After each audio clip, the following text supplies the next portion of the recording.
dan dia menjadi Asap. dia menjadi burung. Burung itu adalah lambang freedom, kalau spiritual.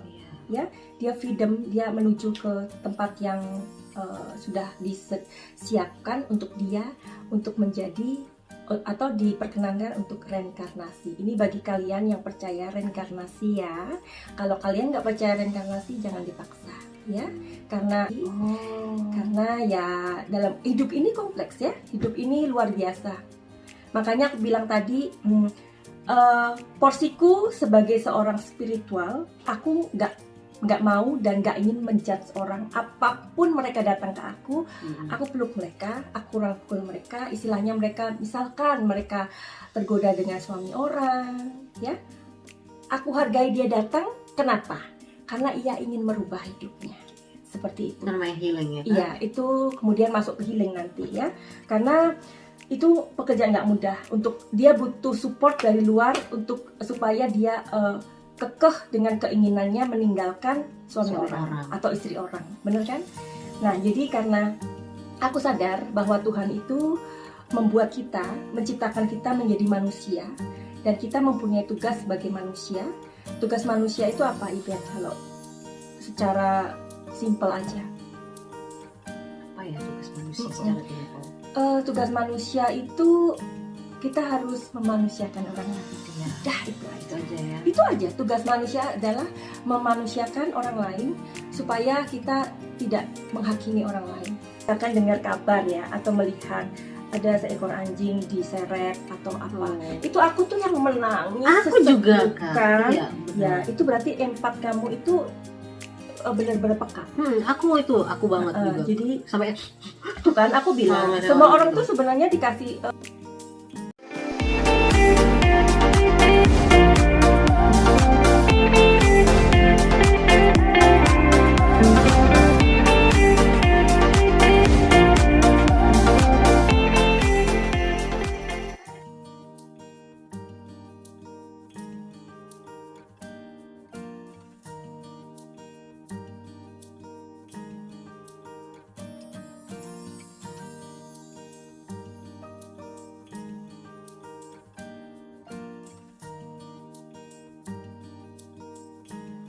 Horas Alamal. So, kembali lagi dengan aku Ibet Siagian di sini dan masih tetap dengan Kak Suki ya, sebagai teman kita untuk ngobrol-ngobrol di part yang kedua ini. Dan di part yang pertama kita sudah ngebahas tentang dunia tulis menulis dengan Kak Suki ini karena kebetulan beliau sudah menerbitkan 3 novel, yang satu adalah bestseller dengan judul Si Embo. Dan di part yang kedua ini ada hal lain yang pengen aku sharing ke kalian, yang pengen kita bahas, yang aku sangat suka dunia-dunia seperti ini, tetapi aku penakut ya Kak. Jadi Kak Suki ini adalah seorang penulis, tadi kita sudah bahas ya teman-teman. Terus beliau ini adalah si pembisik kartu, tarot reader, terus konselor, healer, cenayang, spiritual, and indigo. Wow, itu kayak apa ya Kak? Indigo itu kadang-kadang indigo itu kalau di netizen Indonesia itu bisa dijadiin sebagai bahan bercandaan juga kayaknya. Iya, aku Indomie kata aku Indomaret. Iya. Jadi wow, ini aku belum ada pernah pengalaman ngobrol seperti ini dengan seseorang yang punya talent di bidang spiritual. Jadi ini pertama kalinya Kak Suki ini. Ini adalah salah satu alasan kenapa aku jauh-jauh datang dari Hoofddorp ke Helmond ini ya, di perbatasan Jerman Belgia ini, karena aku ingin mengetahui tentang kisah spiritualnya Kak Suki ini. Bagaimana Kak Suki ini dari seorang penulis, dari seorang yang sudah pernah mencicip dunia acting, tinggal di Belanda pula lagi, kok bisa Kak Suki ini sampai ke dunia-dunia spiritual kayak indigo, kayak pembaca tarot. Dan Kak Suki ini juga bisa membaca past life kamu gitu ya Kak. Jadi salah satunya juga Kak Suki ini bisa kayak, kalau kamu punya sesuatu something happen yang tidak baik atau penakut atau pakai bagaimana, kita sebut karma. Oh, karma ya Kak. Iya, wow. Nanti aku bahas di sini apa itu karma, karena banyak sekali orang-orang yang misunderstanding about karma. Iya, oke. Wow, ini sangat menarik sekali ya teman-teman. Jadi langsung aja nih kita tanya ke Kak Sukinya. Kak Suki, ini di sini juga aku baca nih dengan banyak sekali ya, kayak si pembisik kartu ya, tarot reader, konselor, healer, cenayang, spiritual, seniman, indigo gitu ya. Tapi yang kita bahas di sini biar penuh tujuannya. Tapi yang mau kita bahas ini spiritual ya, Kak? Yes, spiritual. Kalau boleh tahu nih Kak Suki, dari dunia menulis dan acting ini, kenapa bisa sampai ke itu ya? Kenapa ya? Kok Kenapa bisa? ya? Apakah itu datang tiba-tiba atau dari dulu sebenarnya sudah ngerasakan ada hal-hal seperti itu sebenarnya dalam diri, cuman kayak mengabaikan dan kemudian tetap datang akhirnya oke, atau gimana? Coba Kak diceritain sampai akhirnya bisa ada di tahap ini. Oke, karena ini sesi 2, aku boleh memberi salam ya? Ya, oh ya lupa. Namaste. Namaste. Jadi namaste itu mempunyai pengertian. Bahasa Jawa dong Kak, siapa pakai bahasa Jawa kan? Aduh ya Allah, yang medok aja ya. Iya.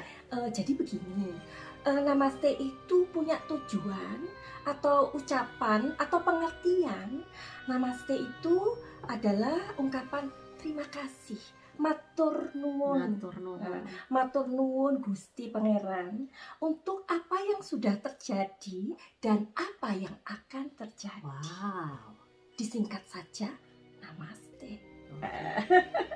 Gitu. Jadi tadi pertanyaan Ibet ya. Gini Ibet, aku itu dulu waktu kecil, aku tuh suka melihat yang orang bilang katanya mata ketiga ya. Sixth sense atau apalah ya kayak gitu. Aku tuh melihat hal-hal yang nyata, yang maksudnya aku tuh selalu ketakutan dulu waktu kecil. Jadi aku tuh melihat yang rambut panjang kayak gitu, terus orang yang bener-bener ngeliatkan muka. Bahkan waktu itu aku ingat waktu umur 25 kayak gitu ya, ada laki-laki yang nggak tahu lah, pokoknya dia itu dari dunia lain yang dia itu bersama aku, dia menjaga aku. Nah, lama-lama aku menjadi terganggu, ya, terganggu banget. Terus aku tuh ingin menutup gitu loh, aku nggak mau seperti ini. Dan aku dulu waktu aku dari kecil aku suka bicara sendiri. Jadi aku tuh bicara sendiri itu punya kayak kan ada teman main kayak iya, teman goib lah namanya gitu ya, zaman-zaman dulu atau jadi gimana? aku merasa seperti aku punya teman aja, teman seusia aku. Jadi aku ngobrol sendiri. Pakai suara? Iya. Jadi orang kayak ngeliat aku, anak ini gila gitu ya. Nah, jadi mungkin itu awal-awal yang dibilang indigo itu seperti itu. Itu umur berapa waktu itu? Waktu itu masih kecil, seperti umur 9 tahun, 10 tahun sampai SMP lah. Aku suka ngobrol sendiri dulunya. Nah, akhirnya setelah aku besar, aku bilang aja sama diriku, aku nggak mau ngeliat kayak gitu lagi. Aku nggak suka lihat-lihat kayak gitu lagi, ya. Entah kenapa tiba-tiba aku tuh nggak bisa lihat, nggak bisa melihat lagi. Tapi beda lagi sekarang, sense-nya itu aku ngerasain. Bahkan karena kita hidup di Indonesia, kita tahu yang katanya kuntilanak lah apa-apa. Aku pernah didengerin suaranya. Itu ketawa ngikik banget.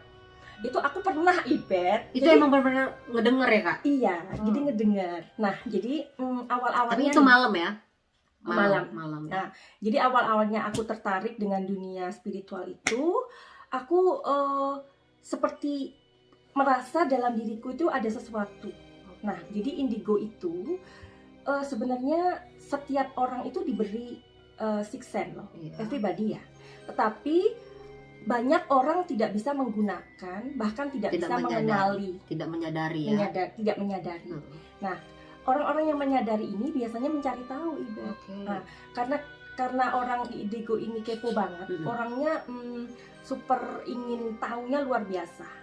Nah, jadi mereka kemudian berangkat dari itu, pengen tahu apa sih yang terjadi dengan dirinya kayak gitu.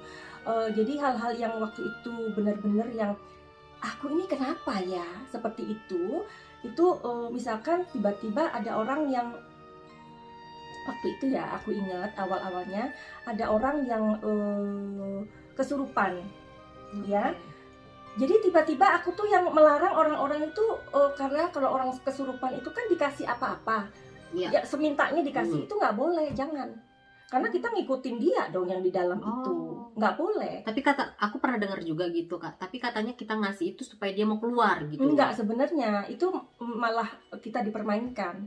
Jadi aku tuh yang melarang jangan dikasih, kemudian aku tuh yang datang, yang aku bilang, hei kamu siapa, itu yang nggak punya takut dan sebenarnya bukan aku gitu. Itu awal-awalnya.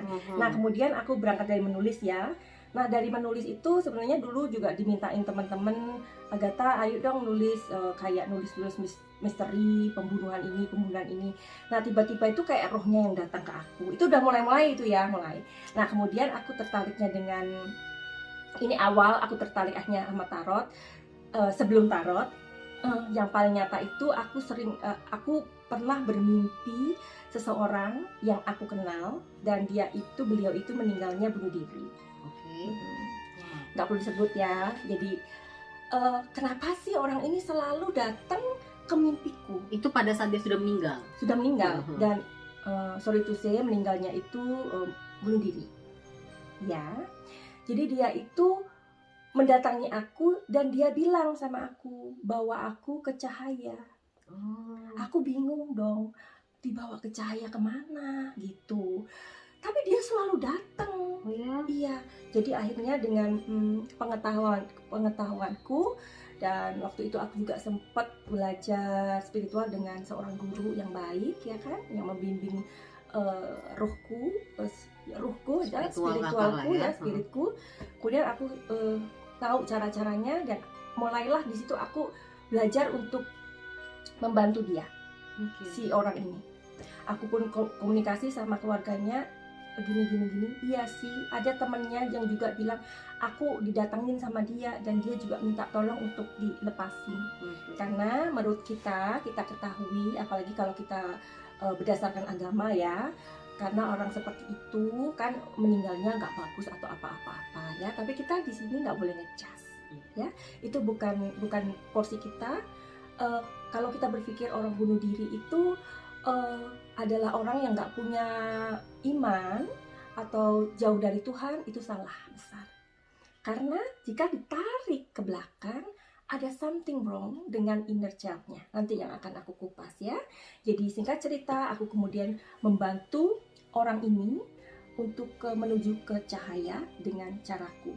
Nah, setelah itu aku dikasih lihat Ibet. Setelah aku mencoba menolong dia dengan caraku, cara spiritualku, dia itu mandi di mimpi ya. Nah, jadi aku ini orang yang sering mimpi dan menjadi kenyataan. Itu. Ya. Jadi udah gitu dia menampakkan diri di mimpiku itu. Dia mandi itu bersih kan artinya, mandi telanjang itu artinya dia sudah kalau kita itu kembali sama Tuhan kan telanjang ya. Jadi dia sudah dibersihkan, kemudian dia dijemput sama seseorang yang pakai topi besar, nggak kelihatan mukanya, dengan apa tuh namanya, dengan perahunya, dengan sauh gitu ya. Dengan sauh itu, and then kemudian dia duduk di belakang dan dia menjadi asap. Dia menjadi burung. Burung itu adalah lambang freedom, kalau spiritual. Ya, dia freedom, dia menuju ke tempat yang sudah disiapkan untuk dia untuk menjadi atau diperkenankan untuk reinkarnasi. Ini bagi kalian yang percaya reinkarnasi ya. Kalau kalian nggak percaya reinkarnasi, jangan dipaksa ya. Karena gini, kalau ditanya, Suki, reinkarnasi itu ada nggak? Kalau aku bilang ada, ya ada, ya ada. Karena gini, reinkarnasi itu kan kita sekarang ini di mindset untuk tidak mempercayai reinkarnasi. Kita tidak mempercayai reinkarnasi ya, karena memang otak kita, logika kita sudah di mindset seperti itu untuk tidak mempercayai bahwa sekarang ini kita hanya di mindset kita hanya dimasukkan ke surga dan neraka. Tapi ternyata reinkarnasi itu ada, seperti itu. Penjelasannya sangat-sangat complicated. Karena aku bisa mengatakan reinkarnasi itu ada, aku pun punya pengalaman itu. Orang yang reinkarnasi yang seperti itu. kakak temui secara spiritual ya. Yang aku ketemu nyata. Itu berarti ngelihat past life? Oh enggak, Enggak. ketemu nyata. Jadi gini, aku pernah punya seseorang yang aku menganggap dia seperti anakku lah ya. Jadi teman-teman, Kak Suki ini ketemu dengan orang yang sudah bereinkarnasi lah, boleh dikatakan seperti itu ya? Gini, secara maksudnya aku cerita ya. Ya Kak. Supaya nanti mengerti maksudku.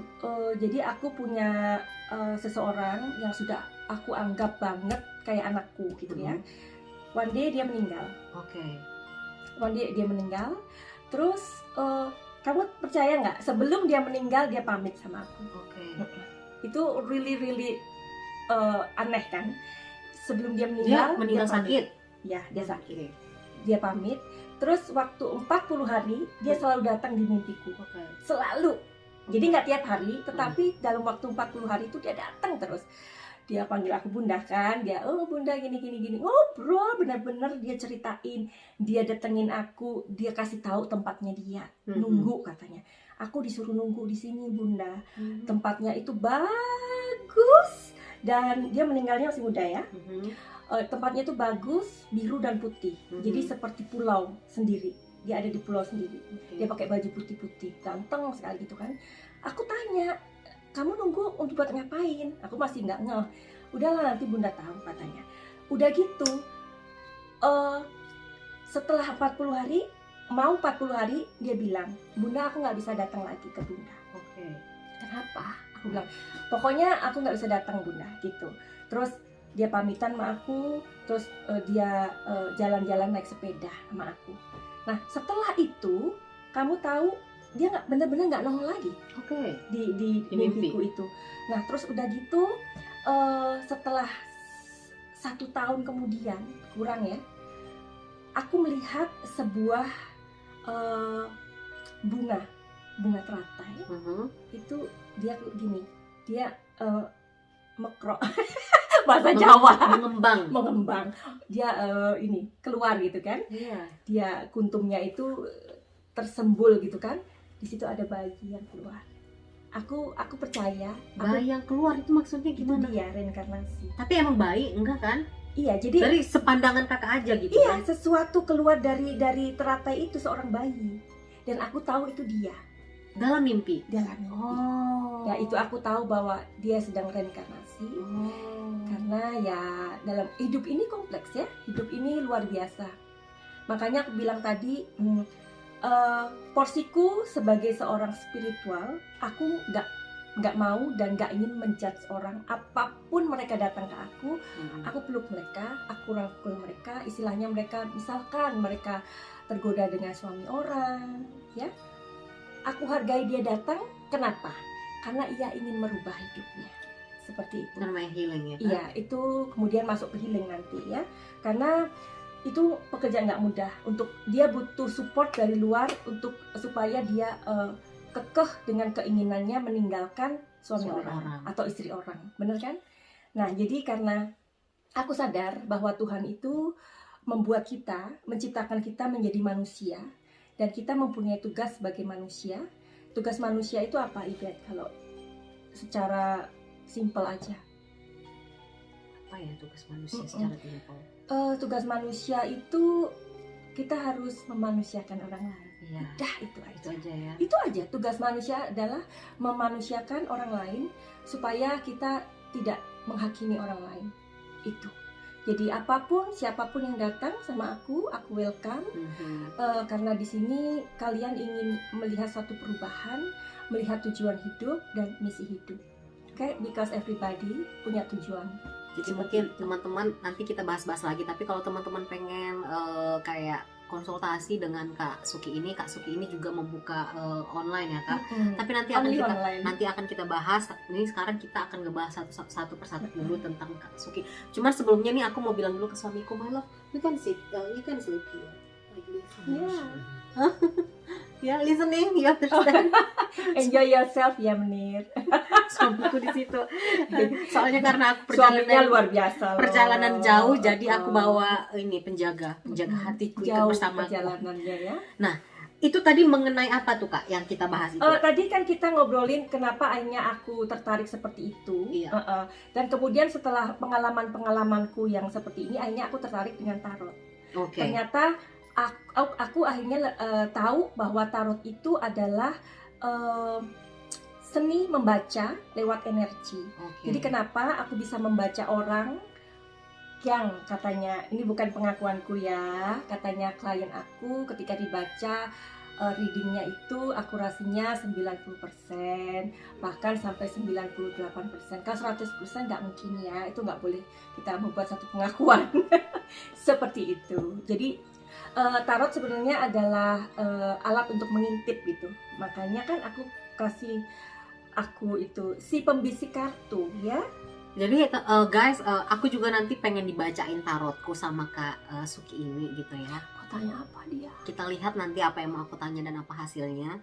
Nanti kalau seandainya aku nggak bisa janji apakah itu akan aku tampilkan di sini ya. Karena memang butuh konsentrasi. Iya, aku nggak janji. Terus ya. Tapi mudah-mudahan bisa. Ya, terus juga kalau menurutku itu sangat privasi. Iya, nggak boleh. Kalau menurutku juga hasilnya sangat privasi dan something happen dan aku nggak akan tampilin aja, ya kan? Tapi sangat menarik ya untuk tahu dunia pertarot-tarotan ini ya. Maksudnya gini, kita bukan mau menduakan Tuhan, tapi kita pengen. Nah itu juga yang aku luruskan. Iya. Jadi kayak kita pengen tahu sesuatu yang mungkin kita akan bisa rubah untuk menjadi lebih baik lagi mungkin dari hasil yang kalau memang menurut kita hasilnya kurang baik dari si pembisik tarot nanti begitu. Nah, bisik kartu. Jadi itu awal mulanya tarot gitu, itu tiba-tiba datang atau dipelajari? Keinginan datang. Tiba-tiba, aduh pengen baca tarot, beli tarot, karena coba terus pas baca langsung ngerti gitu.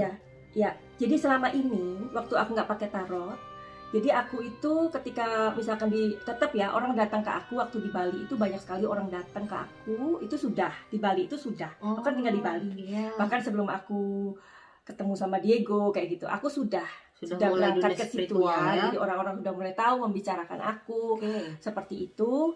Nah itu aku nggak pakai tarot dan waktu itu penglihatanku, aku dikasih penglihatan itu misalkan aku ngelihat kehidupan orang ya. Seperti aku disetelin video yang scan-nya itu pendek, misalkan 5 detik, tapi tentang itu. Terus aku ngomong, kok bener? Nah jadi jatuhnya dukun. Aku nggak mau Ibet. Jadi kan orang itu gitu ya, orang Indonesia itu mungkin dulu namanya kita belum banyak nama Kak. Jadi kalau dulu mungkin cuma hanya satu nama dukun kan gitu. Kalau sekarang kan kita udah bisa kayak memisah-misahkan ya. Ada bahasa kerennya lah ya gitu ya, kayak indigo, kayak healing gitu ya. Tapi bagi orang yang nggak tahu sih tetap aja, kalau even dia tahu, tapi kalau misalnya dia itu kayak kita kan punya kayak dua sisi tuh, kayak apaan sih kayak gitu-gitu, boleh sama kupas dukun gitu. Boleh dong, ini semuanya kita kupas. Itu tujuan kita. Jadi indigo ya, indigo itu aku bisa memberikan garis besarnya aja. Indigo itu yang kita ketahui, yang simple aja ya, Ibet ya. Jadi indigo itu dibagi 4 ya. Indigo apa sih? Indigo interdimensional. Oke. Ya. Indigo ini dia adalah mereka yang sudah selevel paranormal. Oke. Level 1 lagi. Level 1 dia. Jadi dia paranormal banget. Sudah kayak dukun banget deh dia itu. Padahal bukan dukun gitu loh. Orang kan nggak ngerti, orang awam ini apaan sih indigo. Nah, indigo seperti ini yang ini dia lebih ke paranormal, ya. Terus indigo kedua adalah humanis. Indigo ini dia lebih sisi empatnya itu lebih besar. Empat itu misalkan dia bisa banget ngerasain orang yang sedih, lebih ke emosional. Ini kayaknya aku deh. Aku tuh kalau misalkan dengar kabar ya atau melihat ada seekor anjing diseret atau apa, itu aku tuh yang menangis. Aku juga kan. Ya, itu berarti empat kamu itu benar-benar peka. Aku banget juga. Jadi Sampai tuh kan aku bilang Sama semua orang gitu. tuh sebenarnya dikasih sixth sense gitu sama Tuhan, tapi nggak tahu cara gunainnya, iya kan? Nah oke. Ya, Jadi terus Kak. humanis ini mereka orang-orang yang bekerja biasanya terjun ke pelayanan Oke. pelayanan Tuhan apapun itu, Hmm. ya mereka terjun ke sana. Jadi orang-orang indigo humanis seperti itu. Jadi indigo Mereka pertama lebih itu jatuhnya kemana? ke paranormal. Paranormal ya. Jadi seperti yang kita tahu misalkan, oh mereka bisa lihat ini. Oke, yang satu tadi itu dia lebih ke arah dunia goib. Ya, jadi mereka bisa melihat sesuatu yang supernatural yang kita nggak bisa lihat. Misalkan, oh itu ada itu, mana sih kita nggak lihat itu. Nah itu indigo yang pertama ini. Goib lah ya. Yang jatuhnya ke sana. Nah kalau yang humanis ini dia lebih ke pelayanan karena empatnya terlalu kuat. Oke. Dia lebih ke pelayanan, ke inilah, dia lebih ke masyarakat, ya, lebih terjun ke sana dia. Nah, indigo yang nomor 3 ini indigo konseptualis, ya. Jadi mereka ini adalah orang-orang yang punya struktur. Oke. Struktur dalam arti di sini orang-orang ini punya satu struktur yang kuat. Misalkan beliau ini seorang ilmuwan, misalkan beliau ini seorang dokter atau apa saja, karena dia ini punya struktural banget, ya, ngerti, ya. Nah, dan dulu Ibet kita itu pernah punya presiden yang beliau ini seorang indigo. Beliau ini adalah seorang panutanku sampai hari ini. Sebentar, aku belum menyuruh kamu menebak. Beliau ini adalah panutanku. Beliau ini adalah seorang yang aku kagumi sampai saat ini. Bukan berarti presiden-presiden lain tidak aku kagumi ya. Nah, beliau ini seorang, pokoknya luar biasa deh beliau ini ya. Bukan aku menganggap aku tetap berpikir bahwa semua presiden yang di Indonesia kita tercinta adalah orang-orang pilihan Tuhan, udah itu aja ya. Tetapi yang ini yang aku mau bicarakan ini, beliau seorang indigo yang mungkin orang nggak nyadar sampai sekarang ini. Siapakah beliau? Aku tahu. Pasti Soekarno. Kenapa aku bilang Soekarno? Karena memang kadang-kadang aku suka baca juga di Google tentang spiritualnya dia, kayak yang tongkatnya dia itu ya. Itu salah satu juga katanya spiritual, barang pusaka spiritualnya Soekarno tuh, yang tongkat yang dia selalu bawa-bawa. Menurut kalian Gimana? Pasti sama dengan aku. Kalau aku mau jawab di sini adalah Gus Dur. Gus Dur itu seorang indigo. Jadi indigo itu orangnya cerdas memang. Orang indigo itu cerdas karena sebenarnya indigo ini adalah seorang pendobrak. Karena mereka bisa melihat kebenaran yang orang lain nggak bisa lihat itu.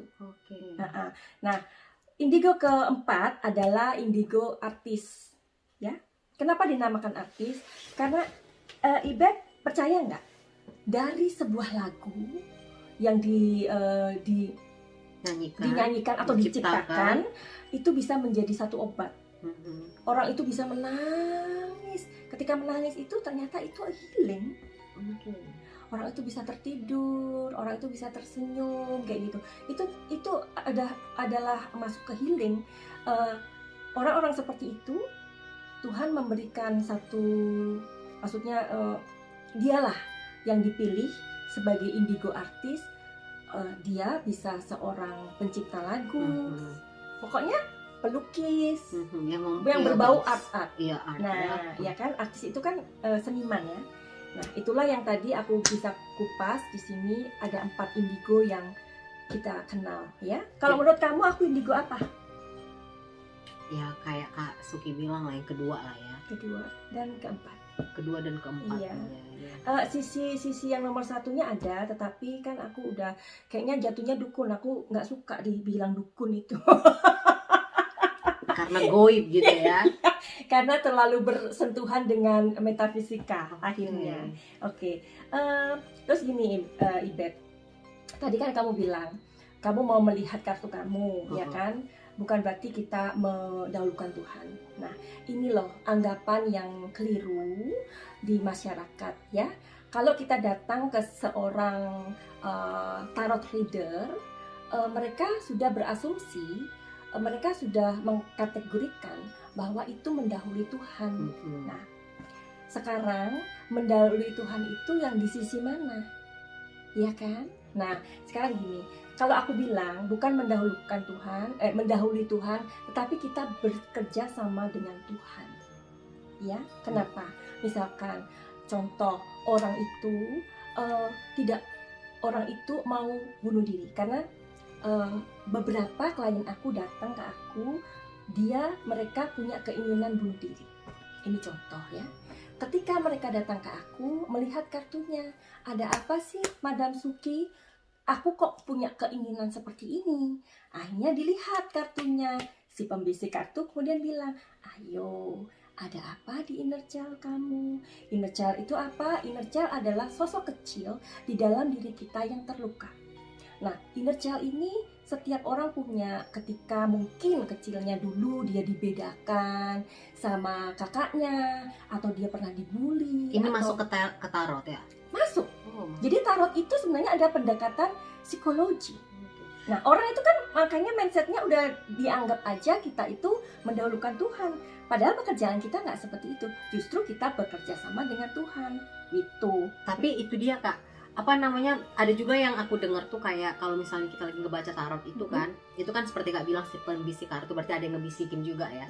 Nah, ada beberapa pendapat juga yang aku baca juga, si pembisik kartu itu bekerja sama ya dengan hal-hal gaib gitu, dimana itu kayak let's say katakan setan gitu kan, karena itulah yang memberitahu si pembaca ini gitu loh, si pembisik kartu itu adalah kita bedain setan ya. gitu kita ya. Bedain ya antara orang yang bekerja sama dengan setan dan bekerja sama dengan Tuhan. Ya.